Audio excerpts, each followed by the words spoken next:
नमस्कार, स्वागत है आपका। और चांदी 7वें आसमान पर जा पहुंची है। एमसीएक्स पर भाव रिकॉर्ड हाईज पर है। कॉमेक्स पर दाम $40 से सिर्फ $1 कम। ऐसे में कुछ अहम सवाल उठते हैं। किसी सोने से ज़्यादा चांदी में तेज़ी क्यों आ रही है? क्या कारण है? क्या चांदी सोने को आगे लगातार आउट परफॉर्म करेगी? और सबसे अहम सवाल कि मौजूदा हालात में हम निवेश कैसे करें? स्पॉट में खरीदें या फिर वायदा में निवेश करें? और अगर स्पॉट में लें तो किस तरह से लें और कितने समय तक होल्ड करें? इन सभी सवालों के जवाब जानेंगे हमारे आज के मेहमानों से। हमारे साथ जुड़ रहे एंजल वन के Prathamesh Mallya, SMC Global Securities से Vandana Bharti, All India Gem and Jewellery Association Domestic Council के VC Avinash Gupta and Foresight Bullion India के फाउंडर विराज जदवानी। आप सभी का कार्यक्रम में स्वागत है।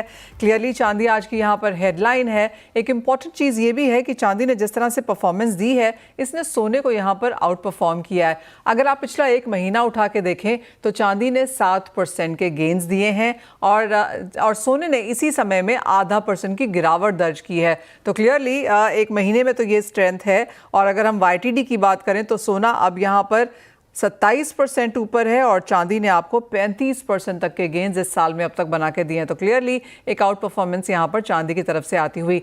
लेकिन इंडियन मार्केट्स में इसके क्या रिएक्शंस हैं वो जान लेते हैं।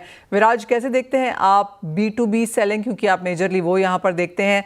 जिस तरह से यहाँ पर प्राइसेस लगातार बढ़ते जा रहे हैं, क्या रिएक्शंस है? क्या बाइंग अभी भी है? Thank you Manisha ji for having me on the show again. तो मैंने अभी एक कस्टमर से बात किया, उसने 2-3 इंटरेस्टिंग चीज बोले जो आई थिंक आपके ग्राहकों के लिए और आपके लिए भी इंटरेस्टिंग होगा। वो बोला कि रिटर्न चांदी कम आ रहा है उसके पास। मैंने पूछा क्यों? इस समय में तो बहुत आना चाहिए, क्योंकि मैं रेगुलर हम उनको बेचते हैं। तो उसने एक सिंपल चीज बोला कि 1,05,000 जब चांदी पहुंचा था, जिसके पास जितना चांदी था सब बेच गए। तो बोला किसी के पास बेचने के लिए बाकी नहीं है। This was one interesting point, which is different from what would be expected in this kind of situation. दूसरा उसने बोला कि हाँ बिक्री कम है, fewer sales are happening, पर उन्होंने बोला कि बर्तन सिल्वरवेयर के सेल्स काफी इम्पैक्ट हुए हैं, पर जैसे पायल है, छोटे प्रोडक्ट्स हैं, उनके सेल इतने इम्पैक्ट नहीं हुए।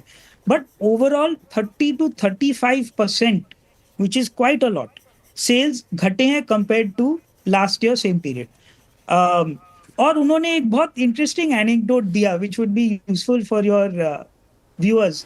गिफ्टिंग पायल एक प्रोडक्ट होता है जिसका नॉर्मल प्राइस पॉइंट अबाउट 500 रुपया होता है। वो बोले कि चांदी का भाव इतना बढ़ा कि हम लोगों को रीडिजाइन करके, वैल्यू इंजीनियरिंग करके एक नया प्रोडक्ट बनाना पड़ा।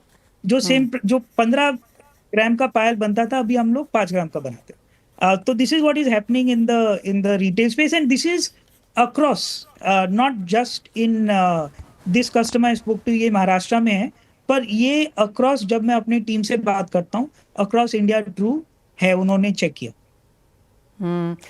विराज, अगर हम ऑन ग्राउंड यहाँ पर इंपोर्ट्स की बात करें तो लास्ट ईयर बहुत बेहतरीन था। शायद उसका एक रिपीट हम इस साल ना देख पाए with the way prices have moved. लेकिन आपकी क्या सेंस है, फर्स्ट हाफ में जिस तरह का इंपोर्ट आया है, क्या सेकेंड हाफ उसे बीट करेगा? I'm an optimist, Manisha ji, but I'm also a little bit of a realist. I don't think this year will be as good as last year for imports. And there are many reasons which Avinash ji has already covered. I also covered. इस high price में customers को थोड़ा समय लगेगा digest करने के लिए।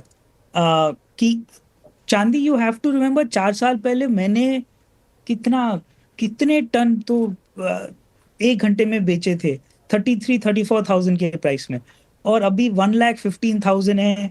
लोग बोल रहे हैं 1,18,000 तक जाएगा।